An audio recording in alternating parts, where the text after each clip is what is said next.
Oi gente, estamos de volta com mais um Papo Combinado.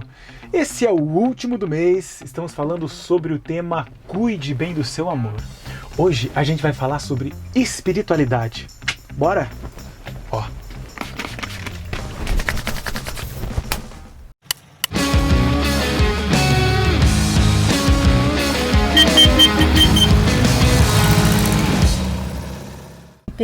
IPI não só do Itaqui, mas IPI do Brasil. Eu sou de Castro e desde que eu tinha 13 anos, agora eu tenho 42, comecei lá em Castro, com os meus pais começaram na igreja nessa fase. Quando nós viemos morar aqui em Campo Largo, já éramos casados e frequentávamos uma comunidade, e eu queria muito conhecer a IPI do Itaqui porque já conhecia de ouvir falar do presbitério, né, de quando eu morava em Castro, mas eu não sabia onde que era o Itaqui, aqui em Campo Largo. Então demorou um pouquinho pra gente chegar aqui, mas foi como se fosse uma volta pra casa. Desde 2012 ou 2013, né, Mizinha? 12. Então 2012 ou 2013 a gente tá aqui. Então aí a gente chegou aqui aí começou aí no grupo do Cari, aí já conheceu todo mundo e já se ambientou, né? A gente já se sentiu em casa. E a IBI para acompanhar os meninos, né? Agora a gente tá mudando de fase, nós estamos virando hashtag agora. E agora o Pedro começou no hashtag, no sábado. E o Matheus vai estrear no hashtag sábado, agora no hashtag pré, né, Matheus? Bom, começou mesmo antes dos meninos chegarem, né? Quando éramos só nós dois, no nosso primeiro ano de casado, nós lemos a Bíblia juntos. Confesso que eu nunca tinha lido inteira antes, apesar de já ter uma caminhada, né? Mas li assim, picadinhos. E eu sempre gostei de ir na igreja, apesar de não gostar muito desses termos de religiosidade, de ficar na caixa, mas é porque eu gosto da comunhão, eu gosto de ver as pessoas, né? Gosto de estar com mais pessoas. Mas eu sempre tive claro na minha cabeça que é muito diferente a sua vida na igreja e a sua vida espiritual, você lá no seu secreto em casa.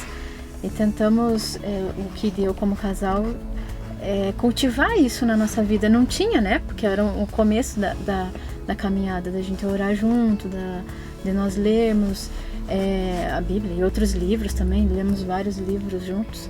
Confesso que esse ler junto era antes dos meninos, né? Depois deu uma diminuída. Porque a demanda aumenta, né? Depois que eles vieram, nós também tentamos cultivar isso neles, né? Desde pequenininhos, aquele ritual do sono que é tão... Que é assim tão comum nas famílias, mas em casa era a gente ler a Bíblia ou algum livrinho nesse sentido e orar, e isso se tornou rotina. Hoje em dia nós não precisamos mais fazer isso, ir lá no quarto deles e ler a Bíblia e orar, né? Eles já têm essa autonomia. E é muito, muito gostoso a gente sentir que mesmo sem a gente ir lá e fazer isso, nós percebemos eles fazendo juntos. Sabe? Por isso que o Matheus falou aqui da oração do Pedro. Bom, acho que eles iam lá no nosso quarto, eles liam. Tinha Bíblia mais para criança menor, daí a gente tinha Bíblia do bebê primeiro, depois Bíblia da criança, e daí depois a gente foi começar a ler a Bíblia normal, né? Mas era bem legal que a gente trazia isso para nossa realidade, como é que era a gente, né? E depois, às vezes, a gente ora junto, eu e o Matheus, daí é bem bom. É mais ou menos o que o Pedro falou. Eu acho que tem que manter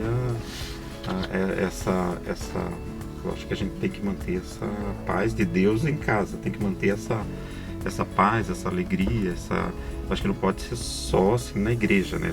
Acho que tem que ser em casa, assim, ler a Bíblia ou isso que a gente fala de ensinar as crianças o caminho de Deus, ensinar a ler a Bíblia, ensinar...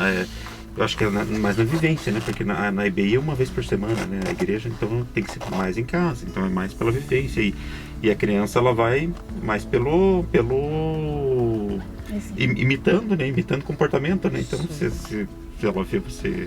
Essa questão que nós falamos de ler a Bíblia, conversar, eles são muito curiosos, né? E tentam aplicar, assim, trazendo, assim, para os dias de hoje, sabe? Eles fazem umas perguntas que, às vezes, deixam a gente... sem saber para onde ir, né? Tendo que pedir ajuda para os universitários. E daí essa curiosidade tem aumentado, né? Tanto é que em 2019 eles sempre participaram junto no nosso grupo familiar, né? Que era com o Eliseu e a Nilza.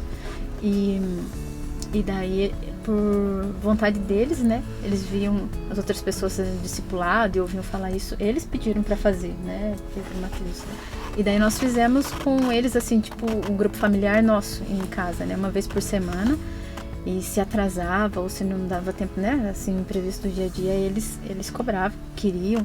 E ia longe, assim, nossa, mais de 1 hora, assim, conversando. E daí que eles foram batizados, né? Depois desse discipulado, profissão de fé, tudo. Foi bem legal. Eu agradeço, peço para dar tudo certo no trabalho, na escola, pelo que já deu certo também, mas por aí. Eu acho que a gente não pode ser obrigado assim a gente não tem responsabilidade sobre muita consequência, né? Aquela coisa que a Bíblia fala, um planta, outro colhe. Então a gente tem responsabilidade pelos nossos atos, nossas atitudes, mesmo que a gente não vá colher o fruto agora. Então a gente vai semeando. E o que a gente tem que fazer é tão pouco, né?